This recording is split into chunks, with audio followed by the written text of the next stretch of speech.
여러분, 만약 1598년 이순신이 일본 본토를 쳤다면 어떻게 되었을까요?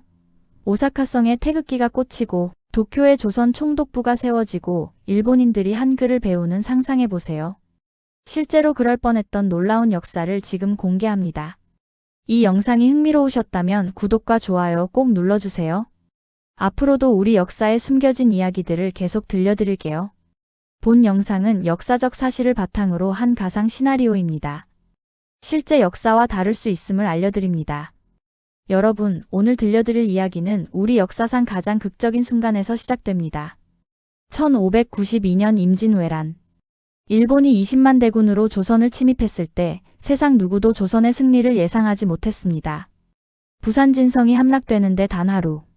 서울이 점령되는데 불과 20일. 선조 임금이 의주까지 피난을 가야 했던 절체절명의 순간이었죠. 일본군은 조선을 발판으로 명나라까지 정복한다는 야심찬 계획을 세우고 있었습니다. 하지만 여러분도 아시다시피 역사는 예상과 달리 흘러갔습니다. 바로 이순신이라는 이름 때문입니다. 한산도 대첩, 명량 대첩, 노량해전. 세계해전사에 길이 남을 승리들이 연달아 터져나왔죠. 특히 명량 대첩은 정말 상상을 초월합니다. 13척으로 333척을 상대해서 승리한다? 이건 영화보다 더 영화 같은 실화입니다. 그런데 여기서 한 가지 놀라운 질문이 떠오릅니다.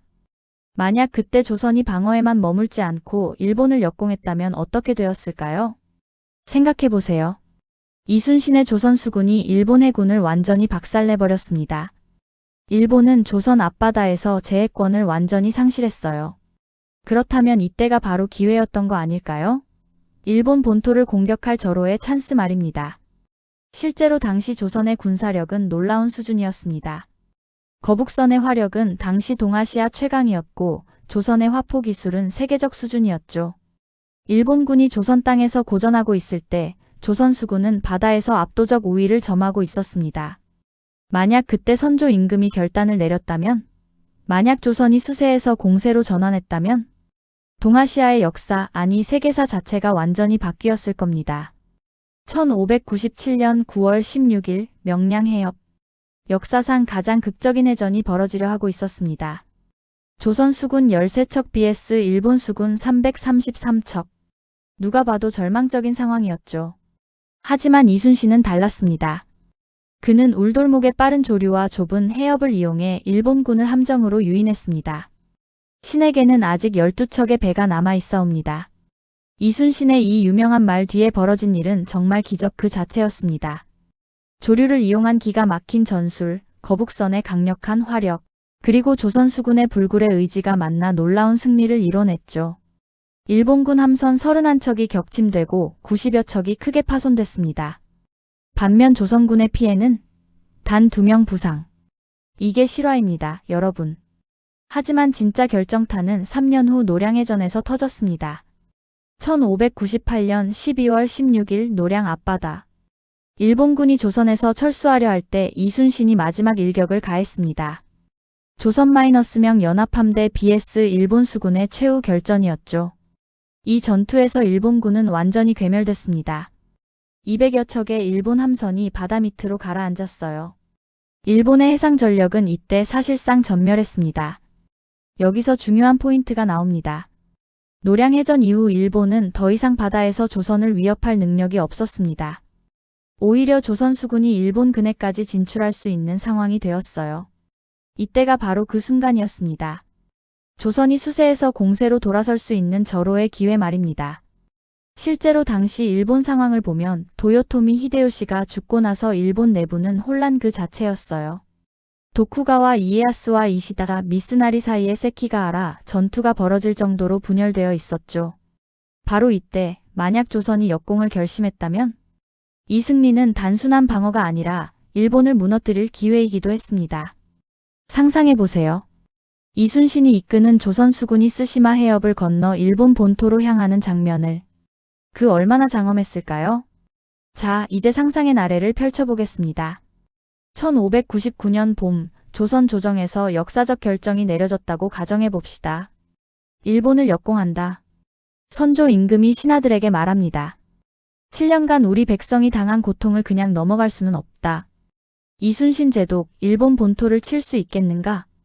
이순신의 답변은 확실했을 겁니다. 전하, 신에게는 아직 수백 척의 배가 있사옵니다.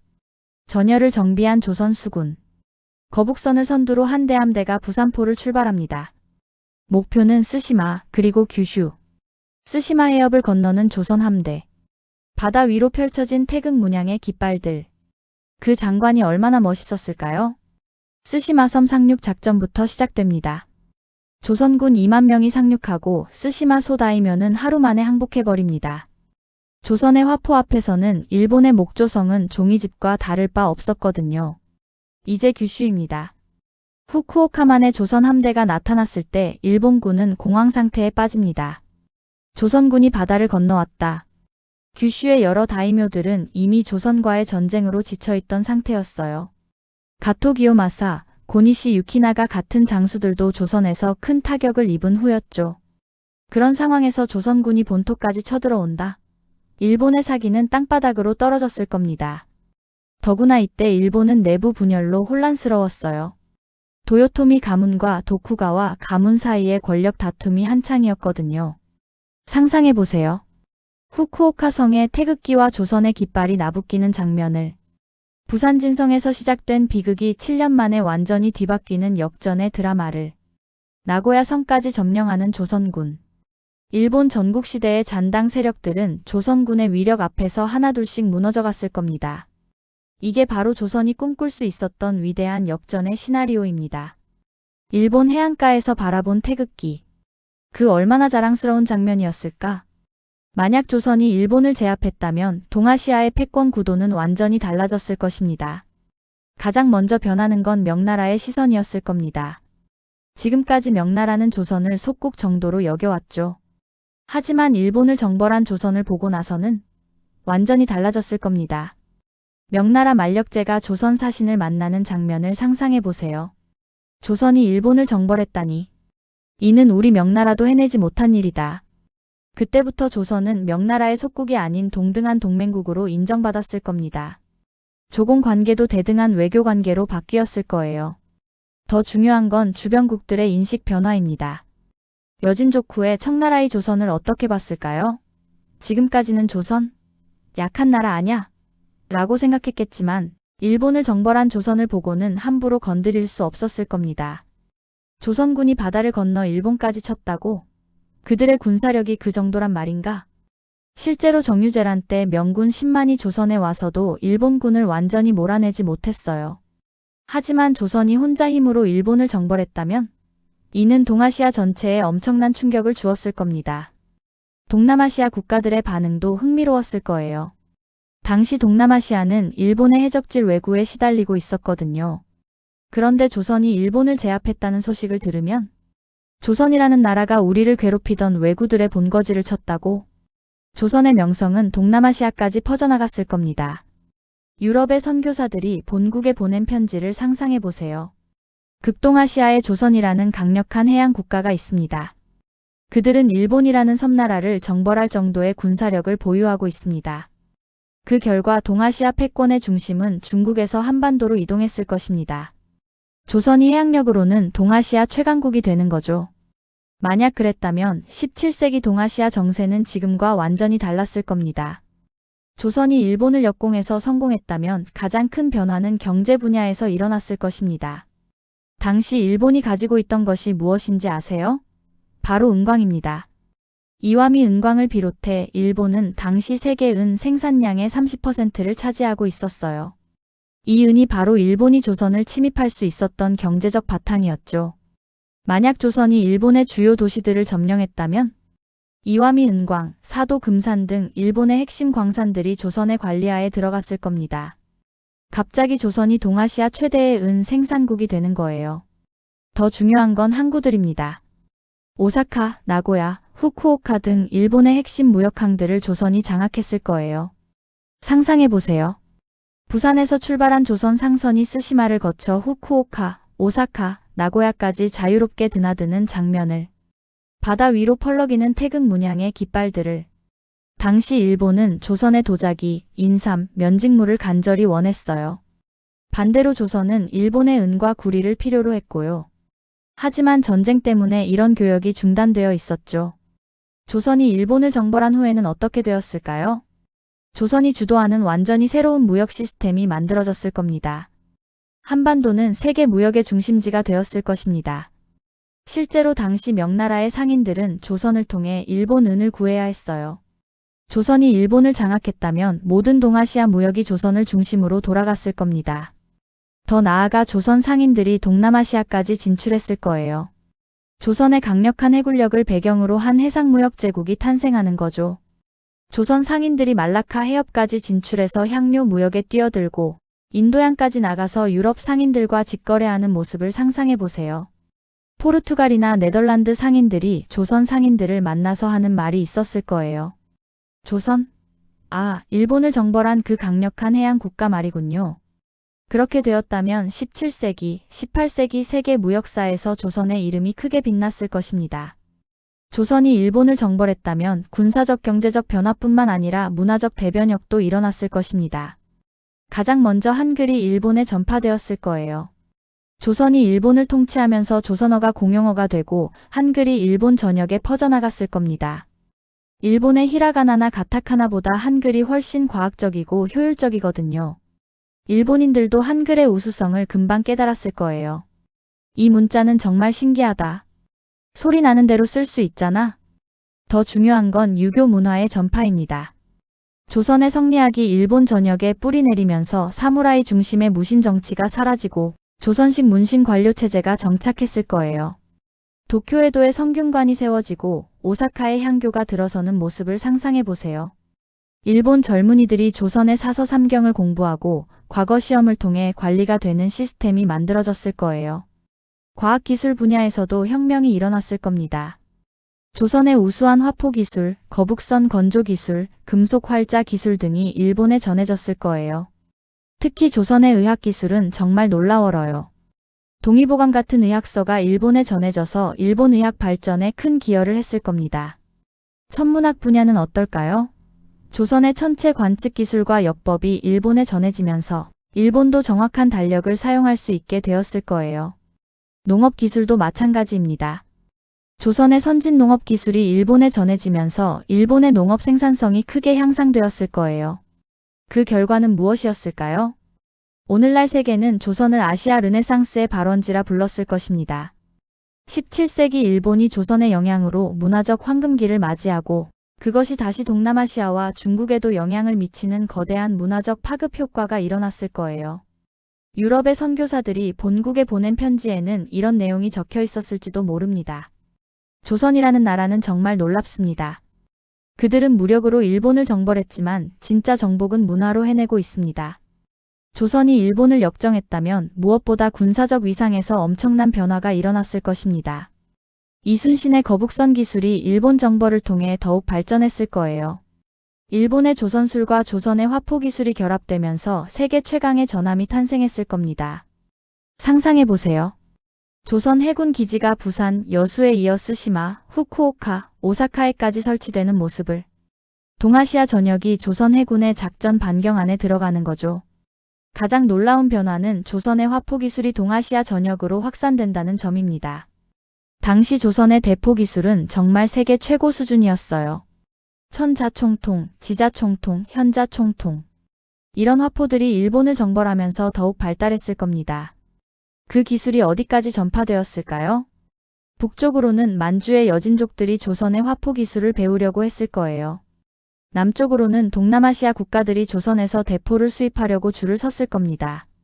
저희도 조선의 화포를 구매하고 싶습니다. 조선이 동아시아 최대의 무기 수출국이 되는 거죠. 더 중요한 건 해양력입니다.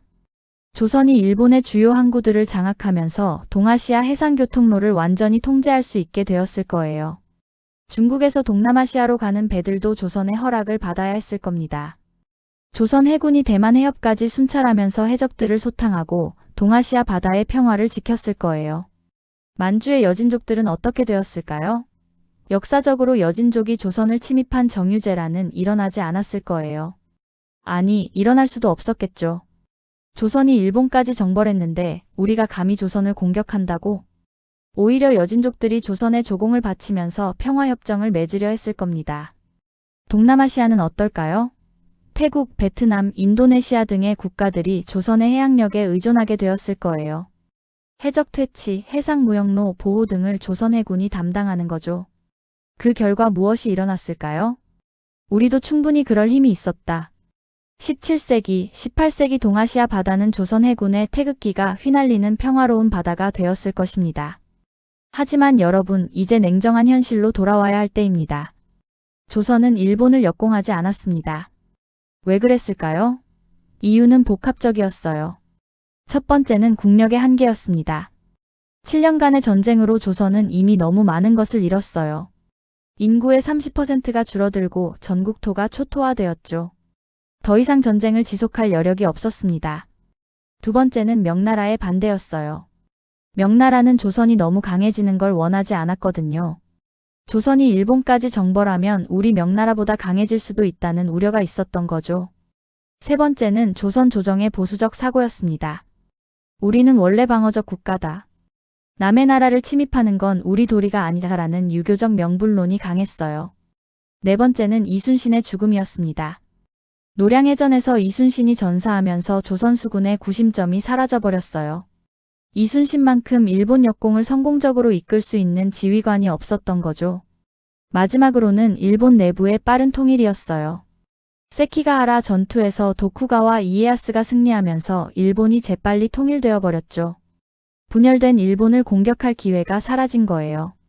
이런 여러 이유들 때문에 조선은 역공 대신 전후 복구에 집중해야 했습니다. 정말 아쉬운 일이에요. 만약 그때 조선이 과감하게 역공을 감행했다면 동아시아 역사가 완전히 바뀌었을 텐데 말이죠. 하지만 여기서 포기하면 안 됩니다. 비록 조선이 일본을 역공하지는 않았지만 그 정신만큼은 이어져 내려왔거든요. 임진왜란을 통해 보여준 조선인의 불굴의 정신, 이순신으로 대표되는 창의적 전술, 의병활동으로 나타난 민족의 단합. 이런 것들은 사라지지 않았어요. 그럼에도 불구하고 살아남아 현대 한국을 만든 것이 더 위대할 수도 있습니다. 역공하지 않았어도 조선은 결국 승리했습니다. 그리고 그 승리의 정신은 오늘날까지 이어져 내려오고 있어요. 비록 조선이 일본을 역공하지는 않았지만 임진왜란에서 보여준 그 정신은 우리 민족의 DNA 속에 깊이 새겨졌습니다. 1627년 정묘호란, 1636년 정유호란. 또다시 외침이 있었죠. 청나라가 조선을 침입했을 때 조선인들은 어떻게 반응했을까요?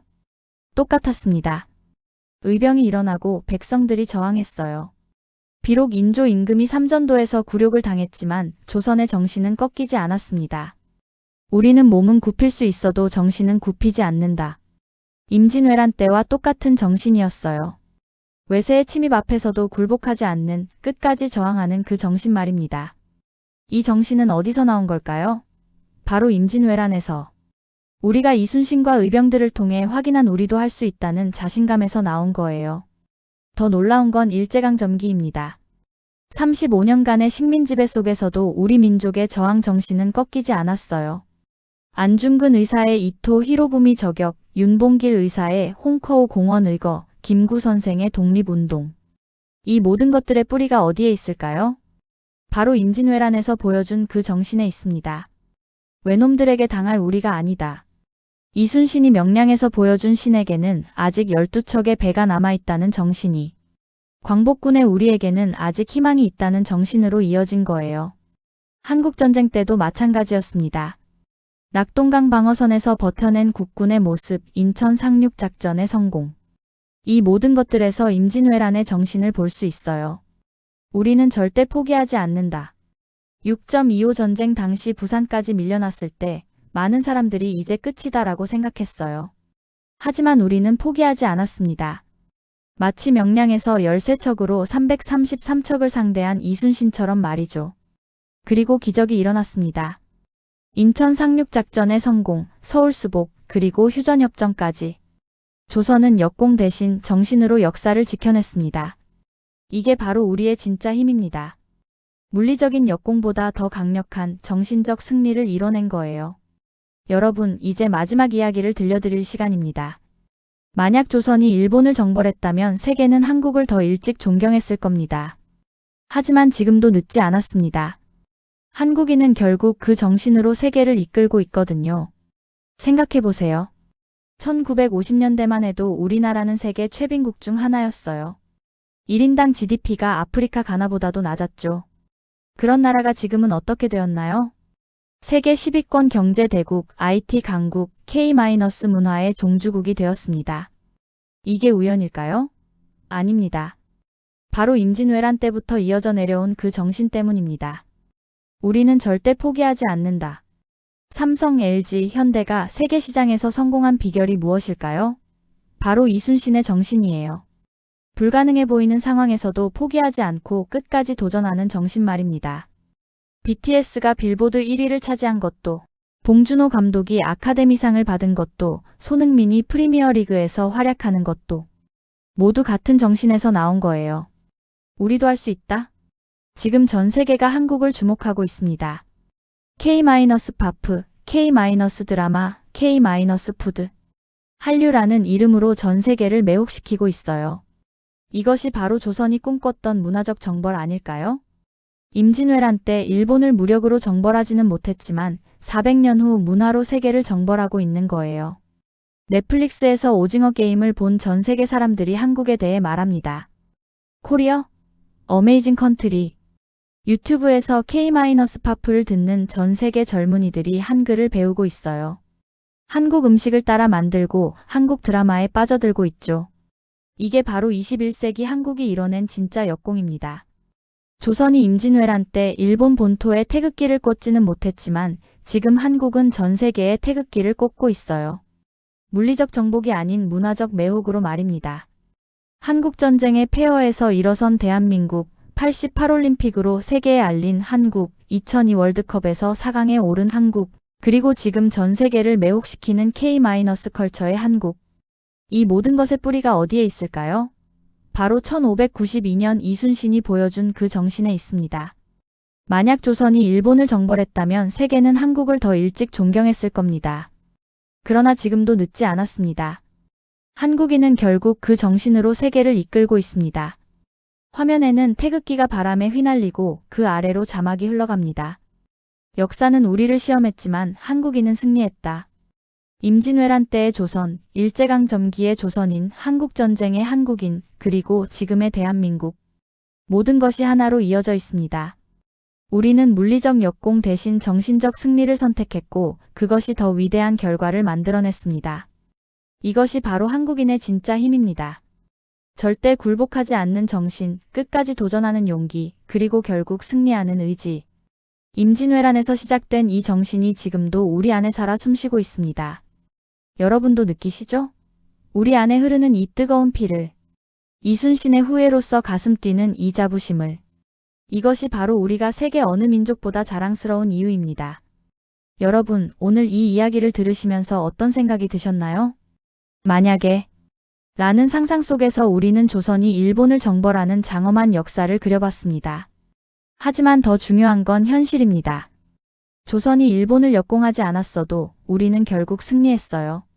400년이 넘는 긴 시간 동안 굴복하지 않고 버텨냈고 마침내 세계가 인정하는 강국이 되었습니다.